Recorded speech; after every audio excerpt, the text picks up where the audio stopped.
Everybody, stuck in the car line. Sweet goodness, when is summertime going to be over? 98 degrees today. The car and the AC are just angry. But we're going to talk about what if. This is November of 1993, part 1 of 2. One of the things I love about what ifs is that they're usually one-shots. And so, of course, I don't even have the second one, so it's frustrating because I don't know how the story ends. But I will tell you that the beginning of the story hasn't been my favorite, but let me fill you in on what's going on. This is what if the Avengers lost Operation Galactic Storm. So what happens in this one is oh yeah, I didn't even notice Sequest. Look at that. Dude, that was such a good show. I really liked Sequest back in the day. Like the first 2 seasons were good. I think they had a 3rd season that started getting weird, and then it got canceled. Is that right? 3 seasons? Anyway, so the gist of this one is, in the original story, there's a huge like word bubble salad of stuff to read here. But this goes back to what happened originally. And what happened originally is that the Kree and the Shi'ar were getting into a cosmic war, and the Avengers decided to split into 3 teams. 1 team stayed on Earth, 1 team went to the Shi'ar, 1 team went to the Kree to try to stop the war, and then one, the 1 team on Earth was just to try to protect Earth, because you can't have Earth without the Avengers. The group that went to the Kree is like, I'm not listening to you at all.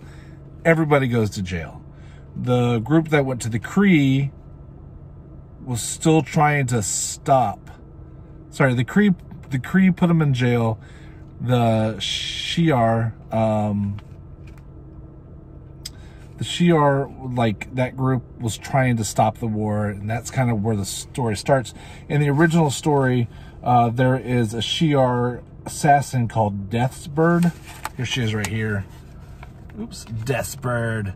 And she actually kills the 2 Kree leaders. In this version, now like the what if version, Captain America sees that she's going to kill the 2 leaders and knocks her down with his shield, and then the Kree's like immediately like sees her, kills her, and so she's dead, and Captain America's like, no, she was unarmed, but it says she was an assassin, but I don't know. And then that is what actually starts the war. So the Kree is like, I'm going to start the war, and the Supreme Intelligence is like, no, you're not. I'm going to lock everything down, and goes to do that, and the Kree super villain guy, who's got a weird name, this guy right here, so the Supreme Intelligence goes into the computer, starts shutting everything down, and then he like hits a button, and it's a virus, and it kills the Supreme Intelligence. Apparently the Supreme Intelligence wasn't smart enough to know that was coming. So completely like, oh no, I got a virus. All you have to do is to pay somebody in India or West Africa, and they take care of that for you, right? I don't know. Or just cancel the charges. I don't know what you're gonna do. I'm rambling, being goofy. So, he had to go get the Target gift cards and send them off. I'm really going down a rabbit hole. I'm done. So Supreme Intelligence is gone. This dude is now the ruler, the weird dude, and I forgot his name. It's not really that important, unless you happen to be a fan of that person. So he says, I'm now the ruler, the Supreme Intelligence is gone. We're going to use the Omni Wave Annihilator, put it online, and we're going to now be the superior power of all of the universe. They're going to knock everybody out and then like enslave everybody that's not Kree. And here we go. What we have is supreme annihilation of course, planet Earth, completely done. They have these little, oh no, I can't believe this is happening, it's happening. What I did think was interesting is that in these little clips where you can see what's going on, is that they included The Lost Land, where the X-Men always go. I think that's what that's supposed to be. I mean, it's definitely like dinosaurs and stuff. It's got to be whatever they called it, where Magneto used to go, and where Sauron's from. It escapes me what it's called. Anyway, so Cap is sitting there and just like, oh my gosh, I just saw Earth blow up, and so did Goliath. And if you don't know Goliath is kind of like Ant-Man, where he uses the Pym stuff, and he can get big and little. And so Cap is just freaking out. Goliath is like, what are we going to do? Iron Man is still alive because he's still with them. He was there to try to stop it. And yeah, so Iron Man, Cap gets taken to jail. Iron Man's like, we got to do something. And he's like, by the way, he's like, whoa, what are we going to do? What are we going to do? Everything's over. And then, like, tries to fight Iron Man for some reason. It's really kind of dumb. And Iron Man's like, no, we have to do something. There's only one person that can save us. And Goliath is like, this is cool. He's like, it's Captain America. He's the only one that can stop them from annihilating all the other planets and all the other people. And when he realizes it's Captain America, he gets Cap's shield in his eyes, and I thought that was kind of cool. So he's like, yeah, I'm sorry, I lost it. And Iron Man's like, and I'm running out of power, and as soon as I do, I'm going to die. And so he's like, we got to do it, and we got to do it now. So they go to the planet where Captain America and some of the other Avengers are being held, the ones that weren't on Earth, and they find Cap, who's in prison. They're like, what? How are we going to get him out? It's too hard to get in there. Of course, Goliath uses his Pym smoke, goes into the jail, and Iron Man is going to cause a distraction so he can get in there.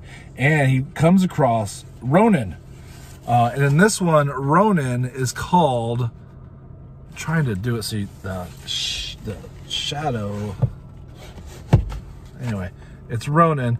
And this one, it's not Ronan the Accuser. What's his name in this one? Ronan.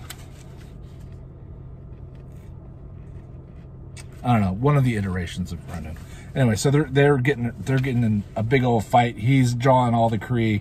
Of course, Iron Man doesn't go down easy. Goliath goes and meets up with Cap. Did I say there are going to be spoilers in this one? 100% spoilers.